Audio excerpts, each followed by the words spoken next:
A 7-foot titan weighing 300 pounds and covered in foreign blood crashed through the sliding doors of Mercy General, instantly turning a Tuesday night into a massacre waiting to happen. He tossed 3 security guards like rag dolls, sending doctors fleeing and patients screaming, while police were still 10 minutes out. In the midst of the chaos, an unlikely figure stepped forward, Aurora. She was the mousy rookie nurse who had been scolded for trembling hands just an hour earlier, yet she didn't run.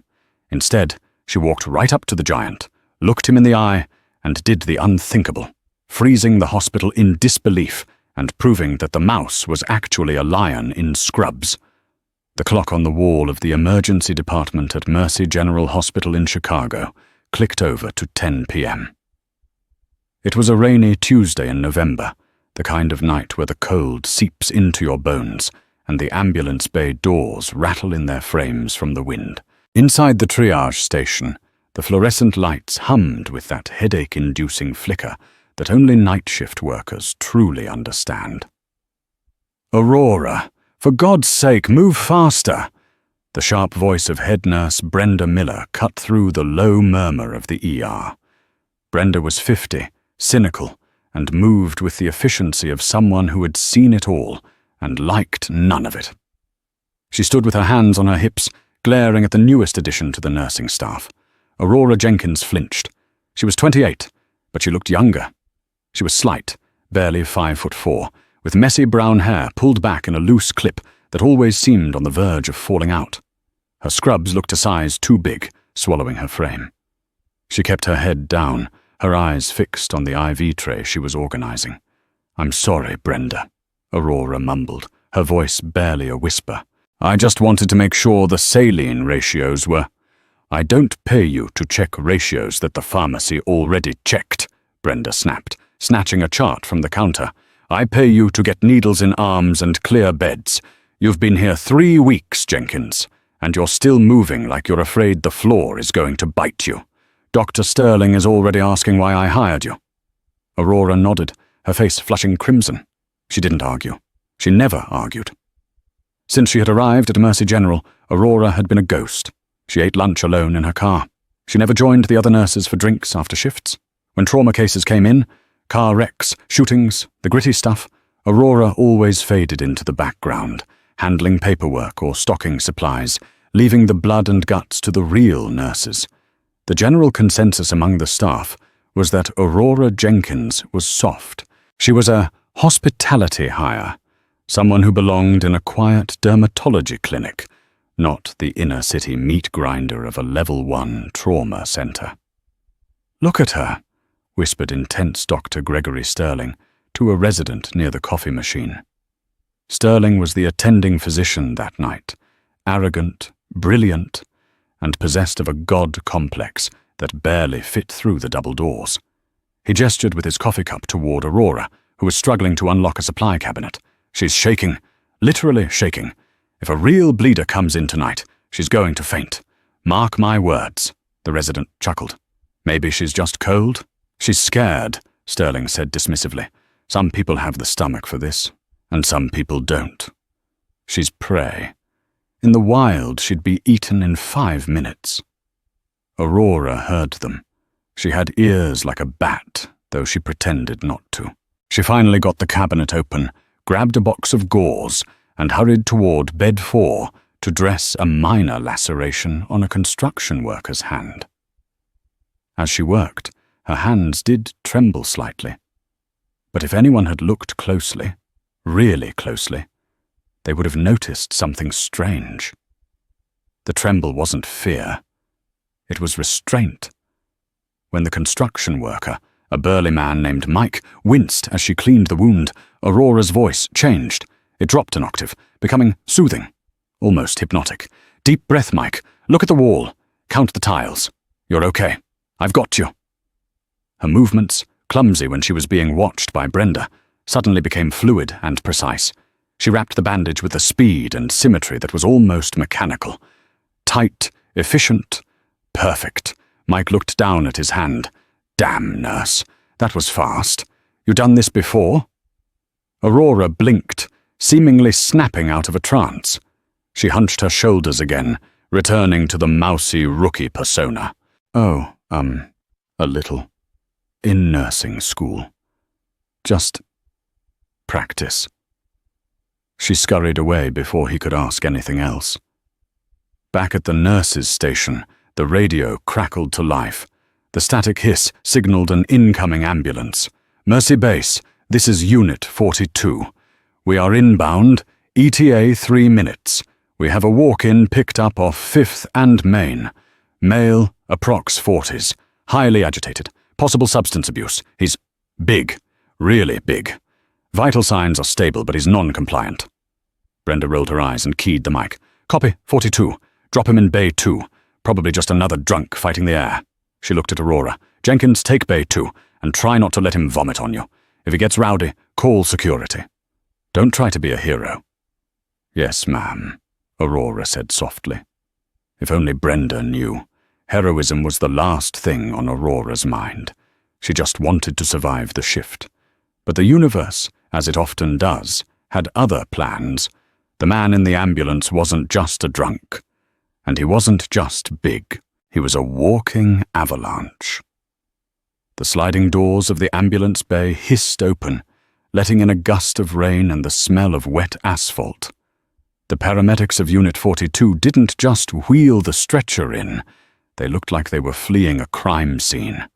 "Clear the way," one paramedic shouted, his face pale. "He refused the restraints. He's walking." "What?" Brenda looked up from her computer. "You let a psych patient walk in?" Before the paramedic could answer, a shadow fell over the triage desk. The man who stepped out of the back of the ambulance had to duck his head to clear the doorframe. He was immense. He stood at least 6'10", a towering wall of muscle and scar tissue. He wore a torn, mud-stained army jacket that was 2 sizes too small for his chest, and his pants were ripped at the knees. But it was his face that stopped the room. A thick, matted beard covered his jaw, and a jagged scar ran from his left eyebrow down to his lip. His eyes were wide, darting around the room with the frantic, feral intensity of a trapped animal. He was sweating profusely despite the cold, his chest heaving like a bellows. His name, though no one knew it yet, was Sergeant Jackson the Bull Hayes, and he was currently operating in a reality that existed only in his head. "Where is she?" Jackson roared. His voice was a baritone thunderclap that rattled the glass partition of the reception desk. The waiting room went silent. A baby stopped crying. Dr. Sterling stepped out of Trauma Room 1, looking annoyed. "Excuse me? You cannot scream in here. This is a hospital. Lower your voice, or I will have you removed." It was the wrong thing to say. Jackson's head snapped toward Sterling. In his mind, he wasn't in a Chicago ER. The fluorescent lights were the blinding sun of the Korengal Valley. The beeping monitors were radio signals, and Dr. Sterling wasn't a doctor. He was an interrogator. I said, "Where is she?" Jackson lunged. The movement was terrifyingly fast for a man of his size. He covered the 20 feet to the nurse's station in 3 strides. "Security!" Brenda shrieked, diving behind the counter. 2 hospital security guards, Paul and Dave, were stationed by the vending machines. Paul was a retired cop, heavy-set and slow. Dave was a 20-year-old college student working part-time. They rushed forward, batons drawn. "Sir, get on the ground!" Paul shouted, reaching for Jackson's arm. It was like a toddler trying to stop a freight train. Jackson didn't even look at Paul. He simply backhanded the guard without breaking stride. The blow caught Paul in the chest, lifting the 200-pound man off his feet and sending him crashing into a cart of sterile equipment. Metal trays clattered loudly across the floor. Dave, the younger guard, froze. He held his baton up, shaking. Sir, please." Jackson grabbed Dave by the vest, lifted him one-handed, and tossed him aside like a bag of laundry. Dave slid across the polished floor and hit the wall with a sickening thud. Chaos erupted. Nurses screamed and scattered. Patients in the waiting room scrambled over chairs to get to the exit. Dr. Sterling, realizing his authority meant nothing to a giant in a fugue state, turned pale and backed away, colliding with a crash cart. He's got a weapon! Someone screamed. Jackson didn't have a gun, but he had ripped a metal IV pole out of its stand. He held the heavy steel rod like a baseball bat, swinging it in a wide arc.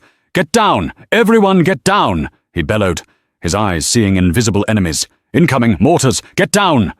He smashed the IV pole into the reception desk, shattering the safety glass. Shards rained down on the receptionists who were huddled underneath, screaming. Aurora Jenkins was standing by bed 2, clutching a clipboard to her chest. She watched the carnage unfold with wide eyes. Her heart hammered against her ribs. But unlike the others, she wasn't running. She was observing. She saw the way Jackson moved. He wasn't stumbling like a drunk. He was checking corners. He was clearing his sectors. He was protecting his flank. He's not crazy, she thought, her mind racing. He's tactical. She looked at his wrist as he swung the pole. A faded tattoo. 75th, Ranger Regiment. He's having a flashback, Aurora whispered to herself. "Jenkins, run, you idiot!" Brenda screamed from behind the desk. "Get to the break room and lock the door." Aurora didn't move. She couldn't. If she ran, someone was going to die. Dr. Sterling was cornered against the wall, and Jackson was advancing on him, raising the metal pole for a killing blow. "Tell me where the extraction point is!" Jackson screamed at the terrified doctor, saliva flying from his mouth. "Tell me!" Dr. Sterling held up his hands, sobbing. I don't know what you're talking about. Please!" Jackson roared and tensed his muscles to swing. Aurora dropped her clipboard. It hit the floor with a clack. She didn't run away. She walked forward. The distance between Aurora and the giant was 30 feet. To the onlookers peeking out from behind curtains and overturned chairs, it looked like a suicide attempt. Aurora looked like a child next to him. A stiff breeze could knock her over. "Aurora, no!" a nurse named Jessica cried out. Aurora ignored her. She didn't run. Running triggers a predator response. She walked with a deliberate, rhythmic pace. She didn't look at his weapon. She looked at his eyes. She stopped 10 feet away from him. "Sergeant Hayes!" Her voice wasn't the whispery, timid voice of Aurora the rookie. It was sharp, clear, and projected from the diaphragm. It was a command voice. Jackson froze. The metal pole hovered inches from Dr. Sterling's head. The use of his rank, Sergeant, cut through the fog in his brain for a split second. He spun around, searching for the source of the command. He saw a small woman in oversized blue scrubs, but in his hallucination, she was blurry. "Identify!" Jackson barked, lowering his center of gravity, ready to strike her. "Corpsman up!" Aurora shouted. The terminology was specific. It was the call for a medic on the battlefield. Jackson blinked, confusion warring with the rage in his eyes. "Doc?" "Stand down, Ranger," Aurora said, her voice hard as iron. She took a step closer, her hands open, but held at chest level, non-threatening, but ready. "We are in the green zone. The perimeter is secure. You are flagging a friendly. Lower your weapon." Dr. Sterling, still cowering on the floor, looked up at Aurora in bewilderment. What was she saying? What was a green zone? Jackson shook his head, fighting the visions. No, they're coming. "The insurgents. They have the perimeter. I have to find Mary." "Mary is safe," Aurora lied instantly, her tone unwavering. She stepped closer, 5 feet now. She was well within his striking range. One swing of that pole would shatter every bone in her upper body. I just radioed command. "Mary is at the LZ, landing zone. She's waiting for you, Sergeant. But you can't go to her with a weapon. You know the protocol." Jackson's breathing hitched. He looked at the pole in his hands, then back at Aurora. The rage was starting to crack, replaced by a desperate, heart-breaking sorrow. I can't protect her," he choked out, a tear cutting a clean line through the blood and dirt on his cheek. "I'm too slow. I'm always too slow." "You're not slow," Aurora said softly, changing her tone from commanding to comforting. She took another step. She was 2 feet away. She had to crane her neck to look him in the eye. "You're the lead element." But the fight is over, Jackson. Weapon down." She reached out a trembling hand, not trembling from fear this time, but from adrenaline, and touched the cold steel of the IV pole. "Give it to me, Sergeant." "Damn!" For a heartbeat, the room suspended in silence. Everyone held their breath. Jackson's grip on the pole loosened. He looked at Aurora, his eyes searching hers for any sign of deception. Is everyone safe?" he whispered. "All clear," Aurora said. Jackson let out a shuddering sigh and released the pole. Aurora took it and gently set it on the floor. But then the spell broke. Behind them, the elevator doors dinged loudly. 2 police officers burst out, guns drawn, shouting at the top of their lungs. "Police, drop it! Get on the ground, now!" The sudden noise shattered the fragile reality Aurora had built. Jackson's eyes snapped wide open. The officers weren't friendlies, they were the enemy ambush. The green zone was gone. "Ambush!" Jackson screamed. He didn't go for the pole, he went for Aurora.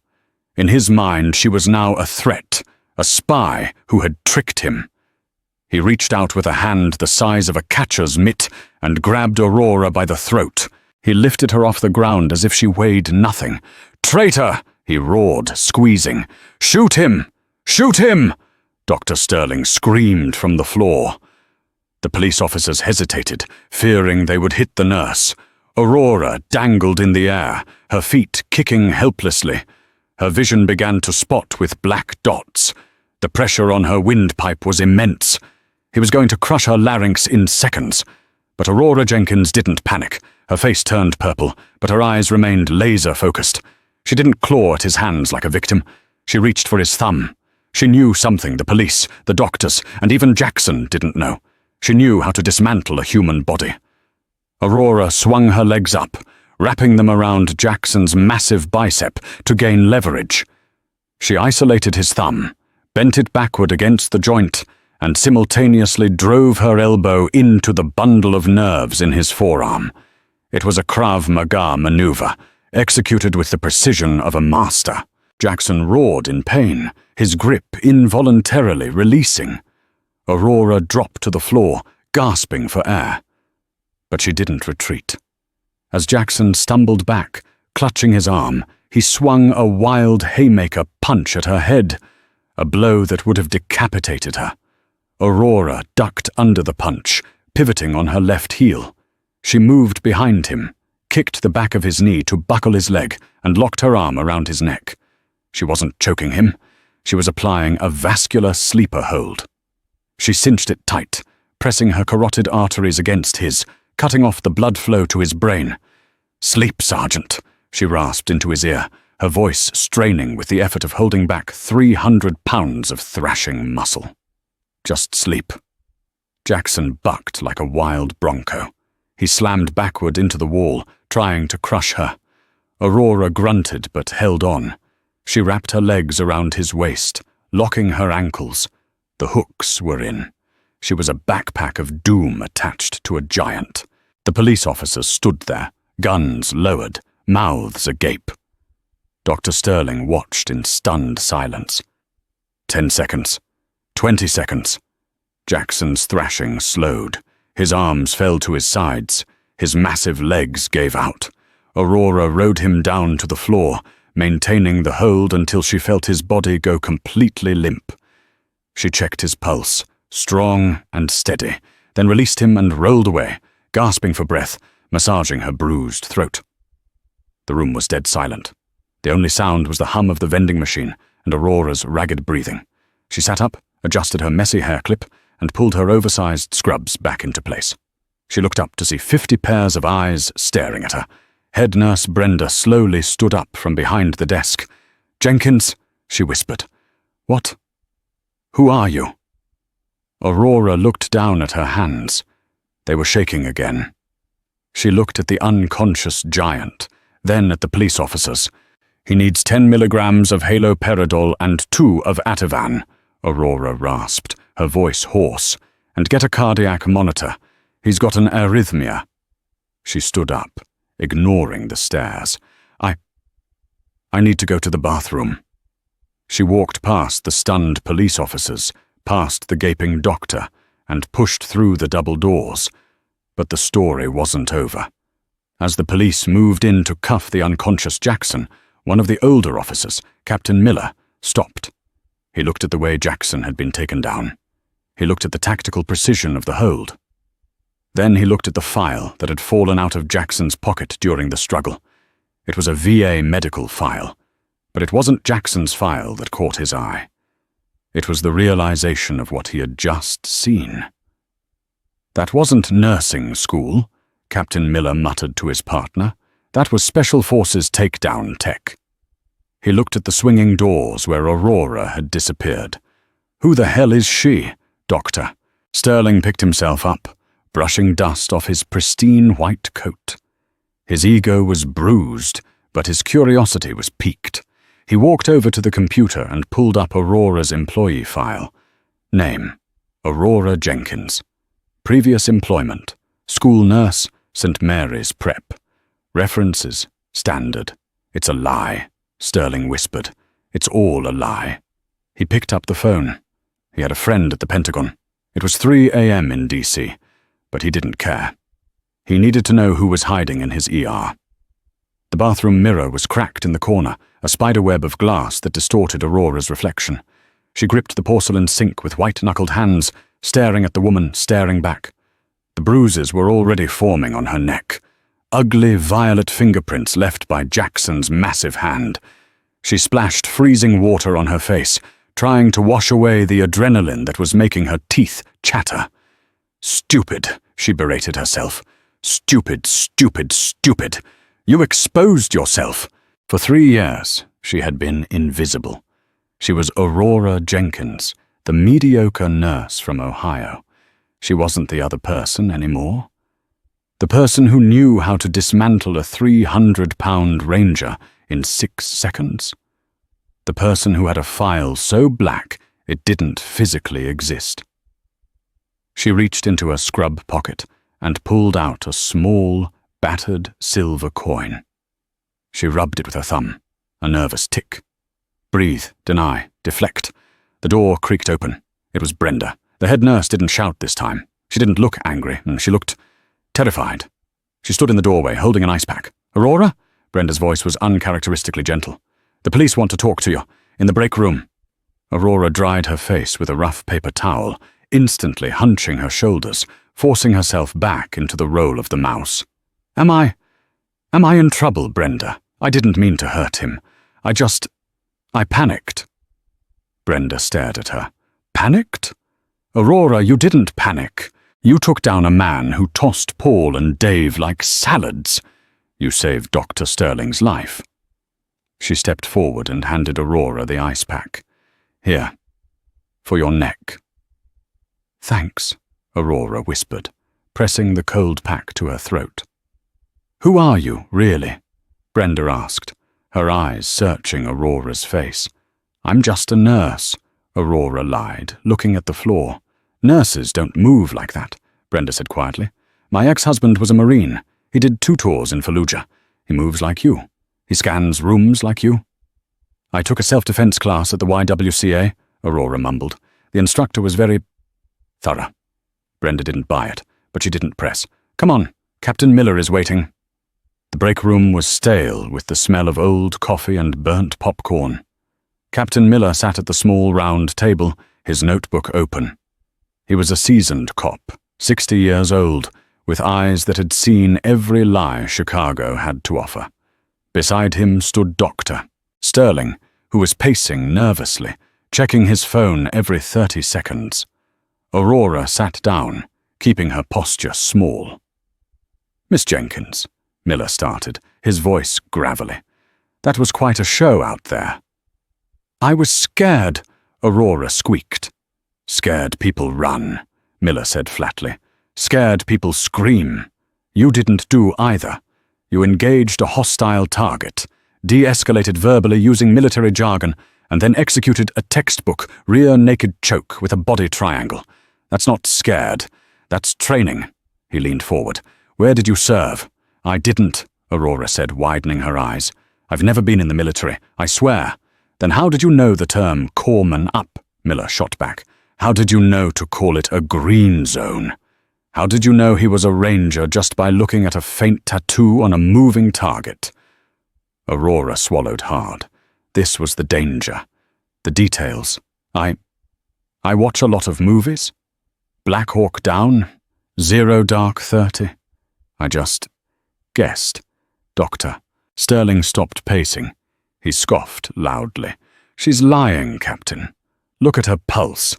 She's not even nervous. She's acting. Sterling walked over to the table, slamming his hand down. I checked your file, Jenkins. St. Mary's Prep in Ohio.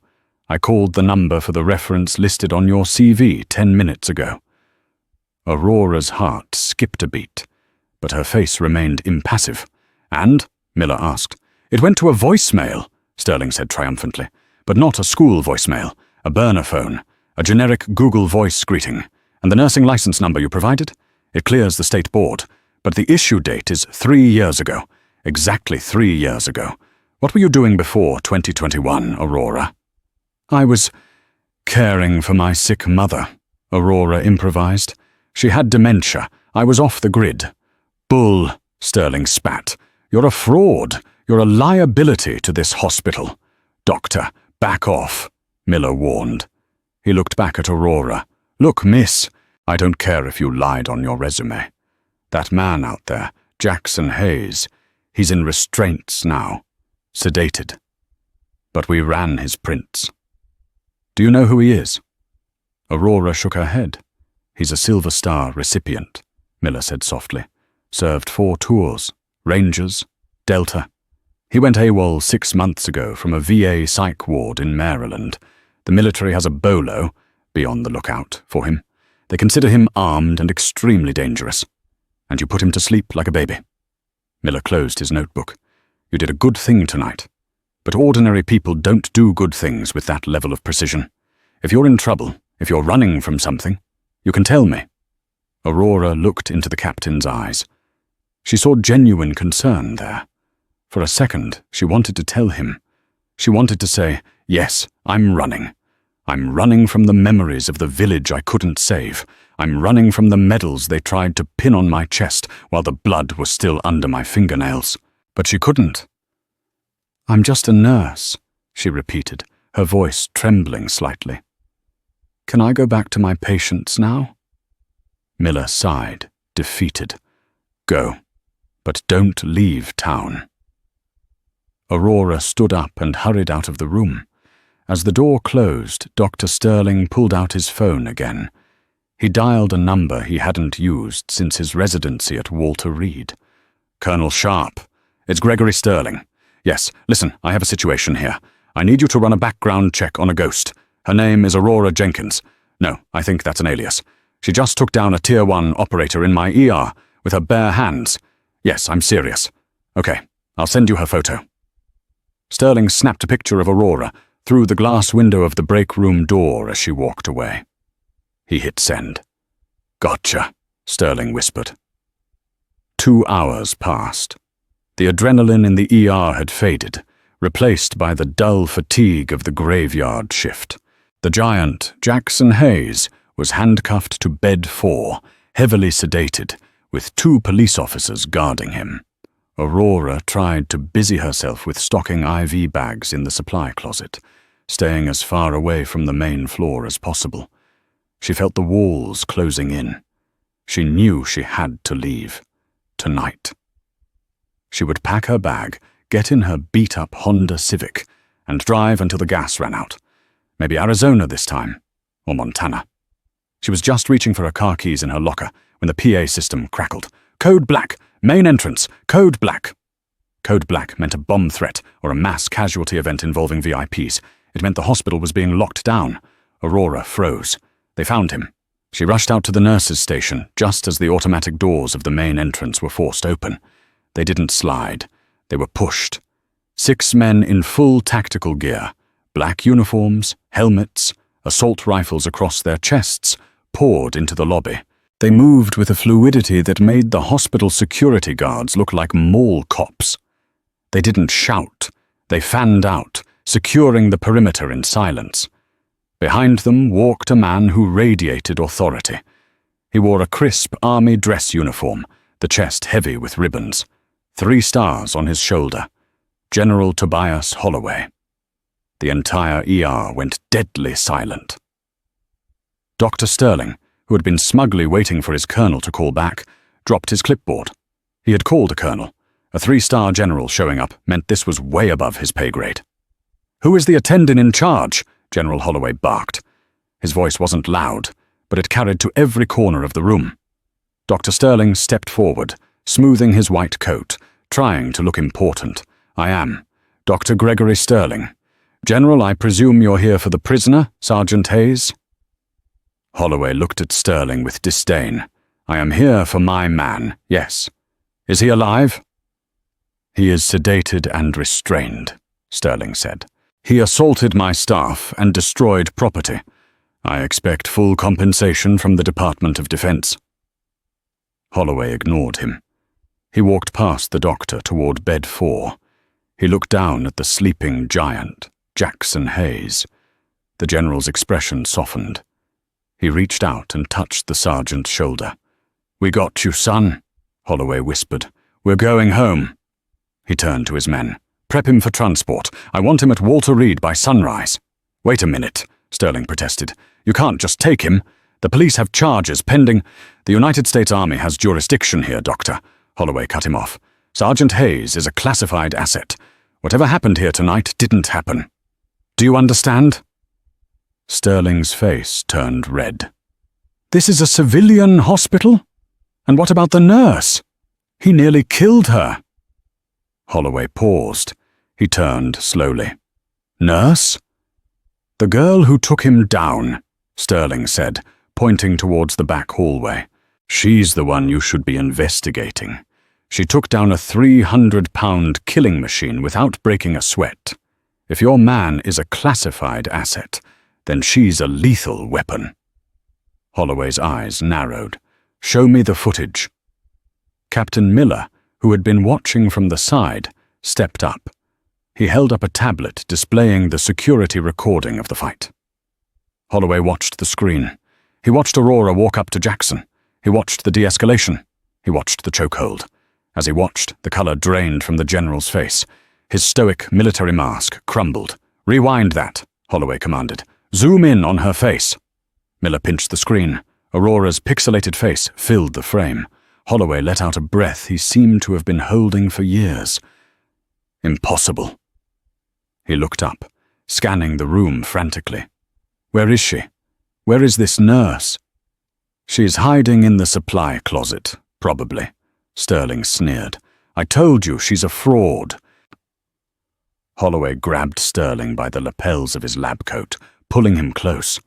The general's eyes were blazing with an intensity that terrified the doctor. "You listen to me," Holloway hissed.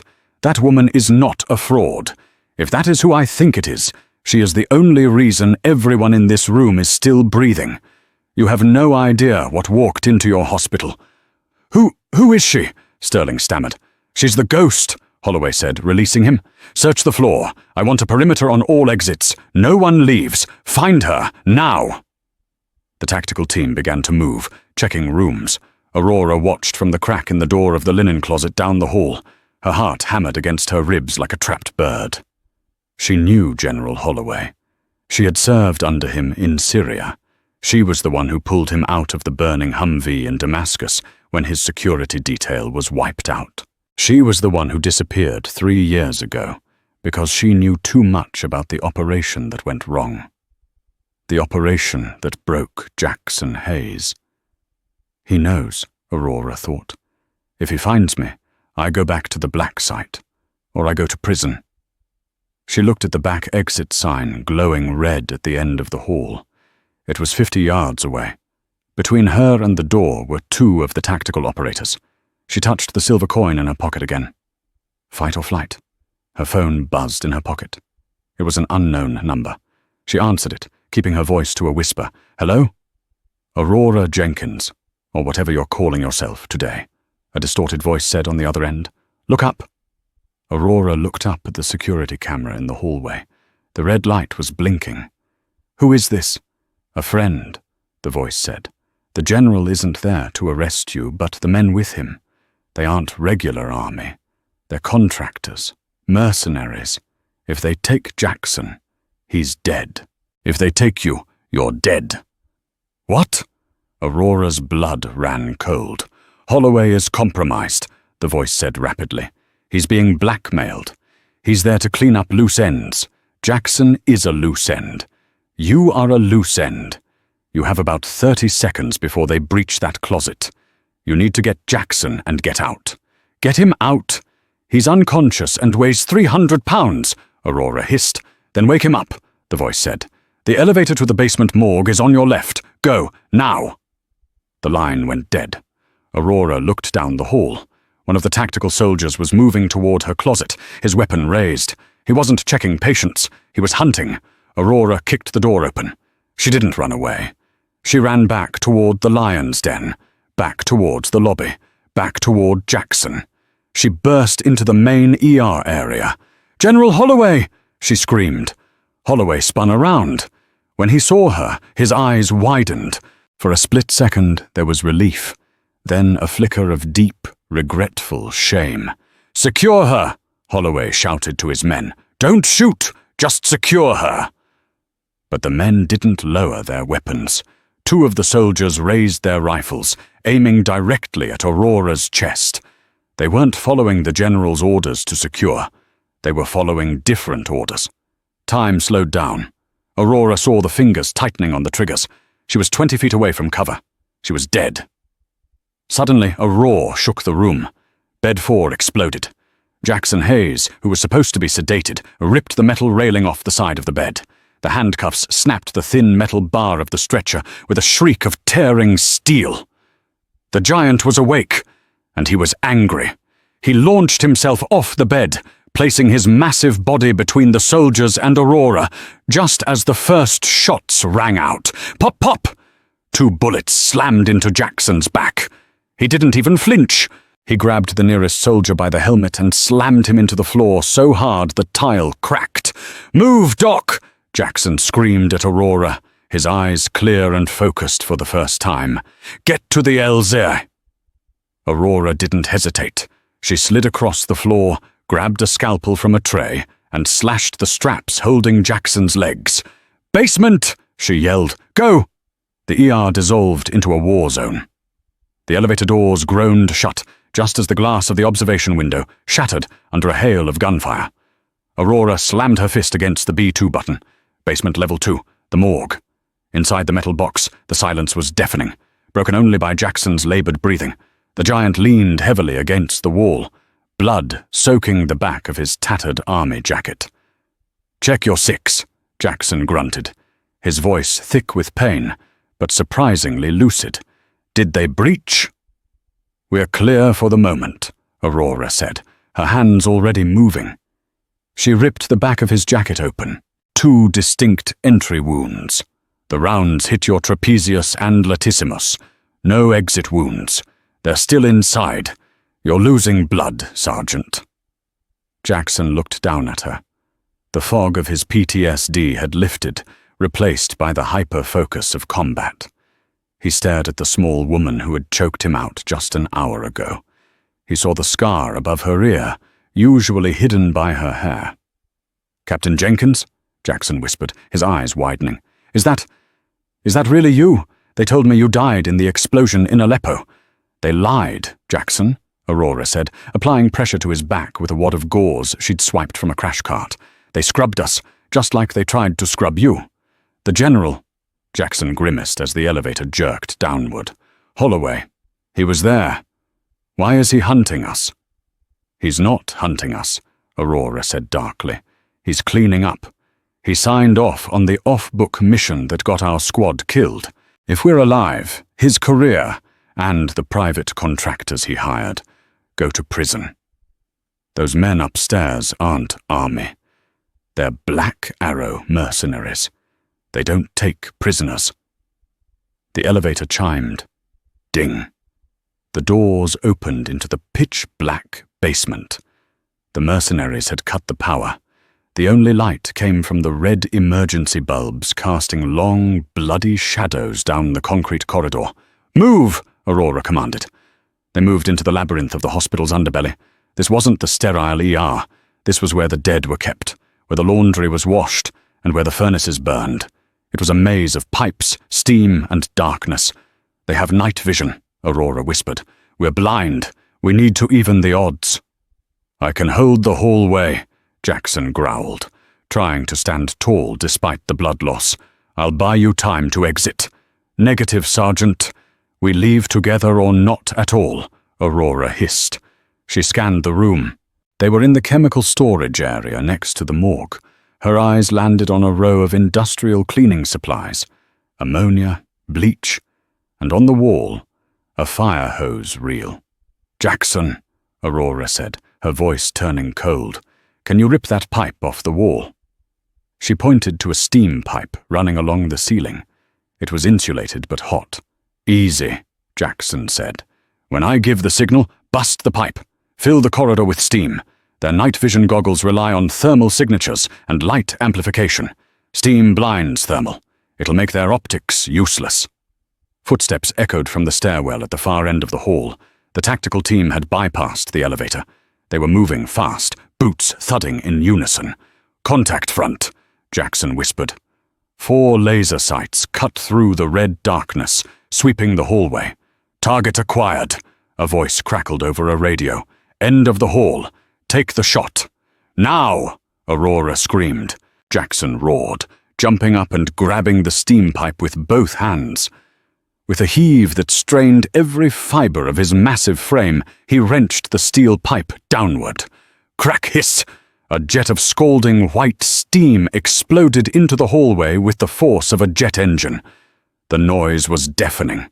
Within seconds, the corridor was a whiteout. "I can't see! Thermal is white! I'm blind!" one of the mercenaries shouted. "Advancing!" Aurora yelled to Jackson. "Low crawl! Go!" They dropped to the wet floor, crawling beneath the rising steam cloud. The mercenaries were firing blindly now, bullets sparking off the concrete walls above Aurora's head. Aurora didn't retreat. She advanced. She was a ghost in the mist. She reached the first mercenary, who was frantically wiping his goggles. She didn't use a gun. She used a scalpel she had palmed from the ER. She slashed his Achilles tendon, then rose up and drove the handle into his temple. He dropped without a sound.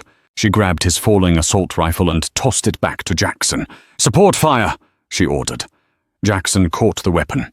Even wounded, he was a marksman. He fired 3 controlled bursts. The remaining 3 mercenaries in the hallway dropped, their armor sparked by the impacts. "Clear!" Jackson shouted. "Not clear," Aurora said, checking the pulse of the lead mercenary. "Their comms are active. The rest of the team knows we're down here. We need to get to the loading dock." They ran past the silver drawers of the morgue, the smell of formaldehyde mixing with the metallic tang of blood and steam. They burst through the heavy double doors leading to the loading bay ramp. Fresh night air hit their faces. Rain was still pouring down. But as they ran up the ramp toward the parking lot, a blinding spotlight hit them. "Hold!" a voice boomed. Blocking the exit was an armored SUV. Standing in front of it, flanked by 2 more heavily armed men, was General Holloway. He held a pistol, but it wasn't aimed at them. It was aimed at the ground. Behind him stood the leader of the mercenary team, a man named Kane, who had a sniper rifle leveled directly at Aurora's head. The rain plastered Aurora's hair to her face. She stood her ground, supporting Jackson, who was beginning to sway from blood loss. "It's over, Captain Jenkins," General Holloway shouted over the sound of the rain. "There's nowhere to go. The police have the perimeter locked down, but my men control the inner circle. Put the weapon down." Aurora looked at Holloway. She saw the fear in his eyes. He wasn't in charge anymore. Kane, the mercenary leader, was the one smiling. "General," Aurora yelled back, "you know what happens if you let them take us.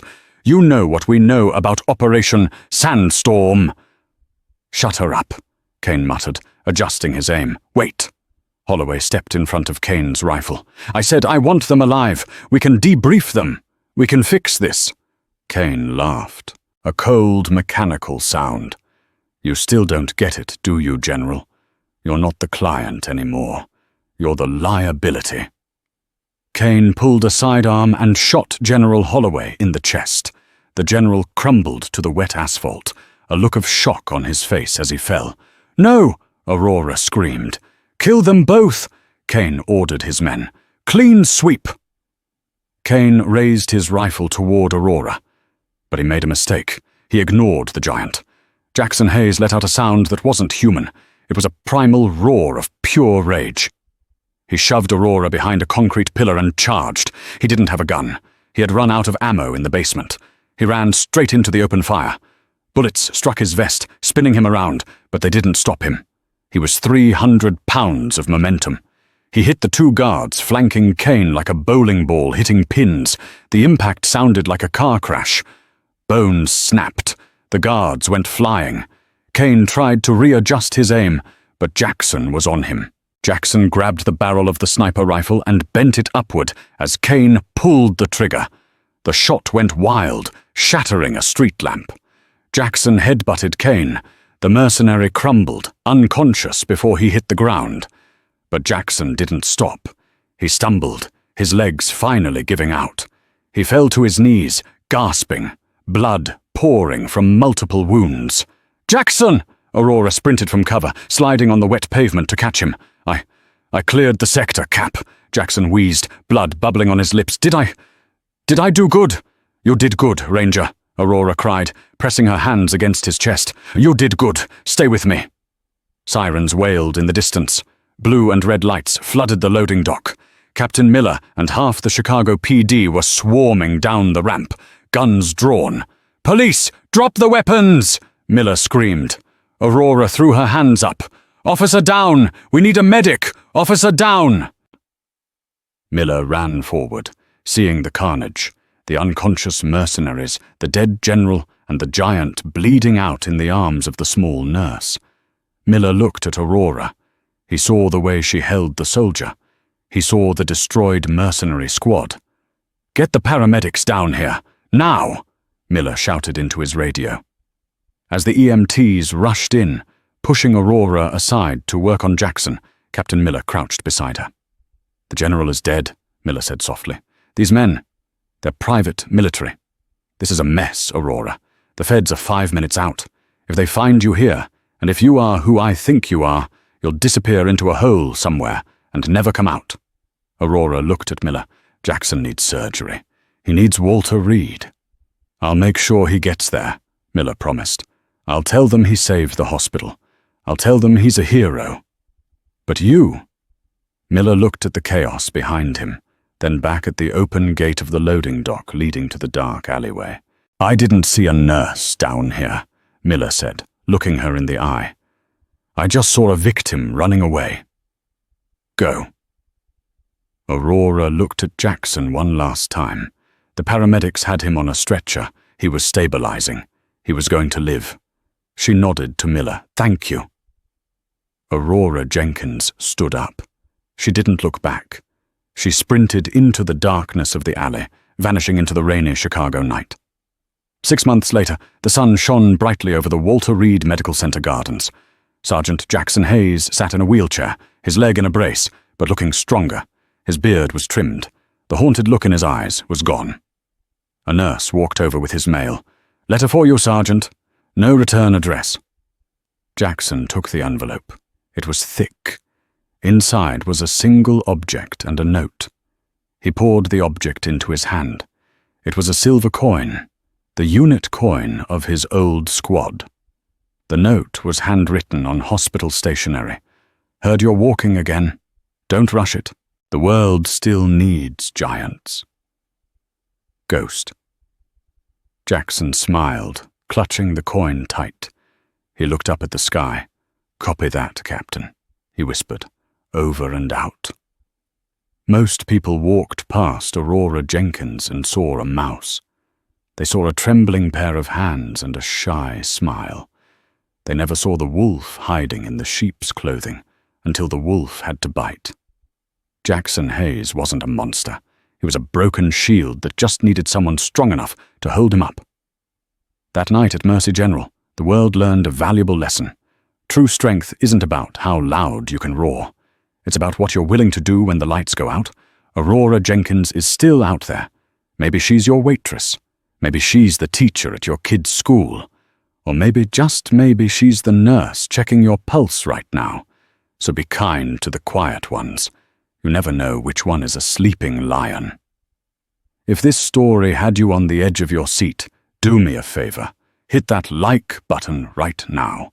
It helps us find more incredible stories like this one. Do you think Aurora was right to run? Or should she have stayed to claim the glory? Let me know in the comments below. I read every single one. And if you aren't part of the family yet, smash that subscribe button and ring the bell so you never miss an upload. We have a new story coming next week about a firefighter who walked into a burning building and found something that wasn't supposed to exist. You don't want to miss it. Thanks for watching, and stay safe out there.